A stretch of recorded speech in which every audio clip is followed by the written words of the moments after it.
بسم اللہ الرحمن الرحیم۔ السلام علیکم دوستوں۔ آج کا واقعہ حضرت موسیٰ علیہ السلام اور شیطان کا ہے۔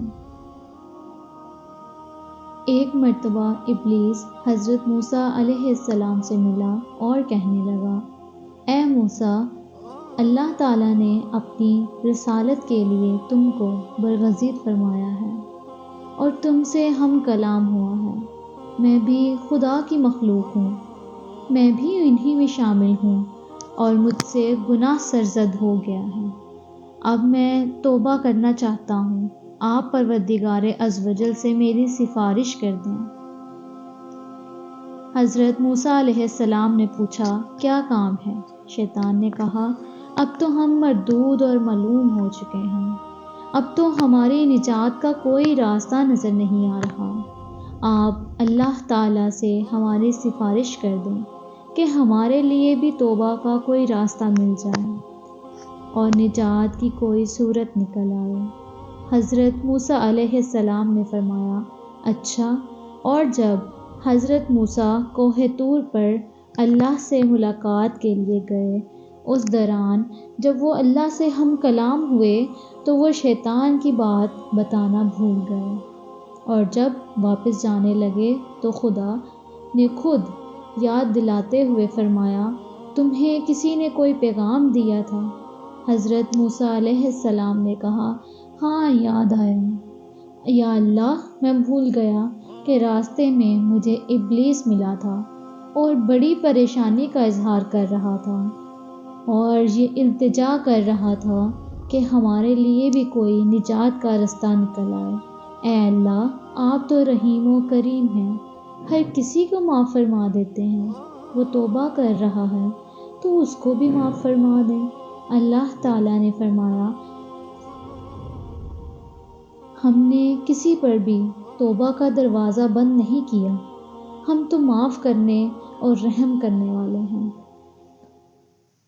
کہہ دو کہ تیری توبہ قبول ہو جائے گی۔ اس کا طریقہ یہ ہے کہ ہم اس وقت تجھ سے کہا تھا کہ آدم کو سجدہ کرے، اس وقت تو نے بات نہ مانی۔ اب بھی معاملہ بہت آسان ہے کہ اس کی قبر پر جا کر سجدہ کرے، ہم تمہیں معاف کر دیں گے۔ حضرت موسیٰ علیہ السلام نے فرمایا، یہ معاملہ تو بہت آسان ہے۔ چنانچہ یہ پیغام لے کر تشریف لائے اور شیطان سے ملاقات ہوئی، اور شیطان نے پوچھا، میری معافی کا کیا معاملہ ہوا؟ حضرت موسیٰ علیہ السلام نے فرمایا کہ اللہ نے تمہارے لیے بہت آسان راستہ بتایا ہے کہ تجھ سے جو غلطی ہوئی تھی، تو نے آدم کو سجدہ نہ کیا تھا، اور اللہ تعالیٰ نے فرمایا ہے کہ اب اس کی قبر پر جا کر سجدہ کرے تو تیرا گناہ معاف ہو جائے گا۔ جواب میں شیطان نے فوراً کہا، واہ بھائی، میں نے زندہ کو سجدہ نہیں کیا کہ اب مردے کو کیسے سجدہ کروں اور اس کی قبر کو کیسے سجدہ کر لوں؟ یہ مجھ سے نہیں ہو سکتا۔ یہ جواب اس نے اس لیے دیا کہ اس کی عقل الٹ گئی تھی۔ بہرحال گناہ کی خاصیت یہ ہے کہ وہ عقل کو اندھا کر دیتا ہے اور بات بھی سمجھ میں نہیں آتی کہ آپ نے جو میرے لیے سفارش کی ہے، آپ کا مجھ پر ایک حق ہے، اور کہا، مجھ کو 3 حالتوں میں یاد کیا کرو کہ ایسا نہ ہو کہ تم کو ہلاک کر دو، کہ غصے کے وقت مجھ کو یاد کیا کرو، کیونکہ میرا وسوسہ تمہارے دل میں ہے اور میری آنکھ تمہاری آنکھ میں ہے اور میں تمہاری رگوں میں خون کی طرح پھرتا ہوں۔ دوسرا، جہاد کی حالت میں میرا خیال کیا کرو، کیونکہ میں اس وقت جاتا ہوں جس وقت وہ مقابلہ کرتا ہے، میں اس کے بال بچے بیوی یاد دلاتا ہوں، یہاں تک کہ جہاد سے بھگا دیتا ہوں۔